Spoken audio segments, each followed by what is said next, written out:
Doze on the track.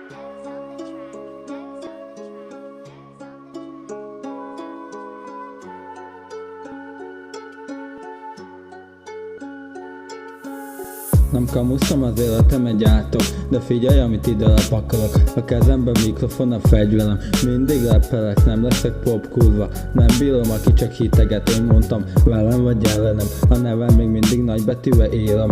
Lehet, hogy nem lesz ebből millióm, de a vélemet soha el nem adom. Tedd fel a kezed, ha érzed, amit mondok. Jó, testvér csak egy van, a csajok jönnek, mennek, és nekik csak az kell, ami már egyszer megvolt. Kurva nehéz, mert ez a gyerek túl nagy álmokat született. Folyamat megyek, soha nem tartok szünetet. A zenébe találtam meg az utamat. Persze mindig lesz pár köcsög, akinek a szemét kibassza. Ha te a beaten nagyon pöröksz, de leszalok mindenkit, én előre török. Jó.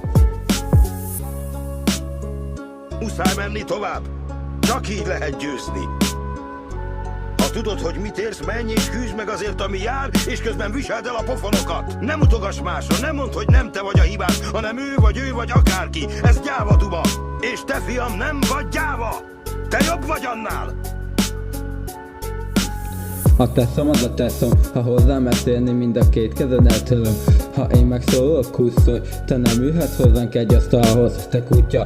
Sok rappel van itthon, de kevés a kill. Haldoklik a szakma, kezdő vagyok, mégis a zenékkel rappeleket temetek. Mert én nem Amerikát koppintom le, amit hallol az eredeti Domi Music Flow.